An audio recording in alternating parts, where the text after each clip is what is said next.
Number 10, Buggy being eaten alive. Now this moment, absolutely hilarious, very comedical, like it is just goddamn so funny, but looking back, it's really dark. Buggy is about to be eaten alive. He was a meal for an animal. Now that's kind of like some Jurassic Park shit, but the point is, it's so dark to the point where the bird even has a knife, a fork, a spoon, and the bird, you know, I don't know what it, like looking back, it's really hilarious, but it's just so damn dark. I have no idea what's up with the bird. Even, the bird may be a sicko, but the bird, oh my god. This was hilarious, but really dark. Number 9, if I can get through today, the words of Portgas the Ace. In this moment, it's not so dark, but after you watch Marineford and Ace's backstory, rewatching this moment, it's extremely dark as it foreshadows Ace's backstory and Gol D. Roger, his father, haunting him for his life, because in his childhood, he would always ask Scarp, was it good that I was born? What's the meaning of life? He would always ask these questions. What is life? What is it? You know, what's a human being?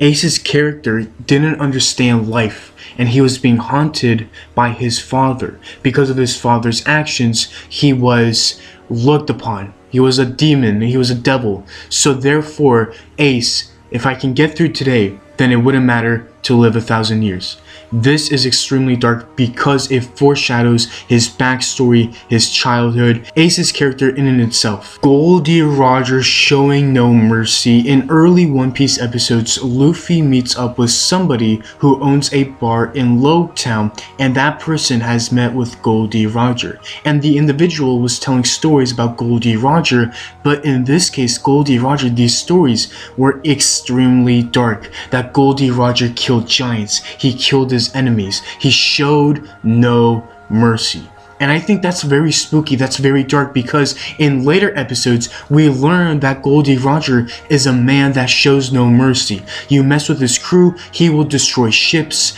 islands. Gol D. Roger is ruthless, he's a savage. And in early One Piece episodes, we're learning about these spooky stories that he shows no mercy.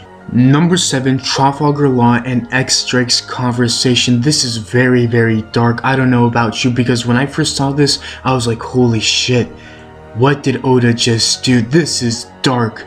Trafalgar Law asked X-Drake, yo, how many people have you killed? Now, throughout the entire series in One Piece, this is before Marineford, nobody has died. Not one single character has ever died. We have never seen a death in One Piece, besides backstories. We've never really seen a death. And to find out that one of the supernovas, who is in the same category with Monkey D. Luffy, kills people. The difference between X-Drake and Eustass Kid is that when you take a look at Eustass Kid, you see a savage, but when you take a look at a guy like X-Drake, you see someone who has class, you see someone who is organized. But no, from what we've learned about this conversation, X-Drake is ruthless and he kills people.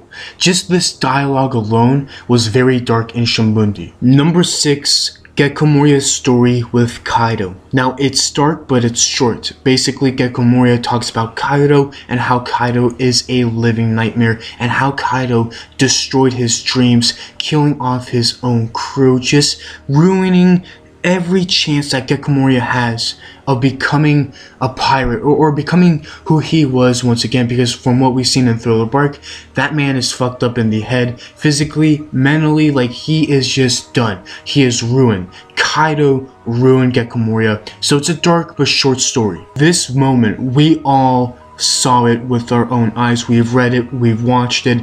It's very sad, very depressing, but most of all, just hell. It is hellish dark.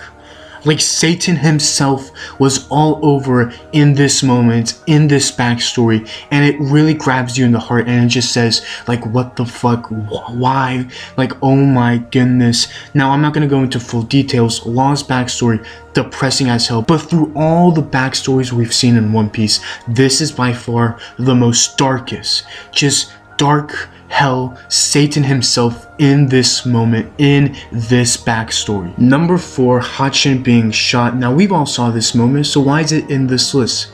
Well, it's what the audience said. It's what the world noble, the celestial dragon, said. Thank you for killing that thing. Papa, look at me, I killed the fishman. This moment made everybody angry. And I'm sorry about that impression. Sorry about that. But anyways, this moment made everybody angry. It made everybody want to punch the celestial dragon. But when you hear what everybody's been saying, it then just goes extremely dark. Thank you for killing that thing. That thing is a life. It saddens me, but then also at the same time, it angers me. So that's why nobody really saw the moment where all of the people were like, thank you for killing that thing. Oh, ew, that fishman, get him out of here. It's like this moment, it makes you so angry. And then at the same time, when you not focus on your rage, and when you hear the audience and what the celestial dragon is saying, it's very dark, very dark. Number 3, this had to make it to the top 3 because at the time, I didn't really care. I don't think anybody really cared. Whiskey Peak. Are those graveyards? Oh my goodness, this moment. Like I said before, I didn't really care. When I saw this moment, I didn't really think it was dark. I was just like, oh, that's cool. There's like graveyards. That means this area is symbolized with death. Whiskey Peak. Like, how can I not see that? This moment, this arc, it is a symbolism of death. Even at the end, I forgot his name. I forgot the character's name, but he supposedly died, but later on he came back, he survived the explosion. But the point is, this arc is a symbolism of death and those graveyards. Oh my goodness. Number 2, religion versus science. This is a very serious topic in real life. Not many people want to debate about it. I mean, when people do debate about it, it's very controversial. And to see Eiichiro Oda use this theme, he used it in a unique way. Number 1, Caesar Clown, just Caesar Clown himself. Now, we've all seen or read what Caesar Clown had done in Punk Hazard. This man is literally Satan, Punk Hazard, hell. Just this entire arc, it was extremely dark, very spooky. Caesar Clown, he is the devil. Now, I have a problem here. I don't know, like, I love Caesar Clown as a villain, but I don't like to see him as a Straw Hat. Yes, he's getting along with Chopper and all of the other crew members, but what he's done is extremely evil, like Satan himself. Test subjects on little kids? Unbelievable. I'm not gonna even go there. That's all from me. If you enjoyed the video, please be sure to leave a like, and if you're new, if you could please subscribe, that'd be really great. I would appreciate it. Thank you so much for watching. I'm Anime Fan Talk signing off.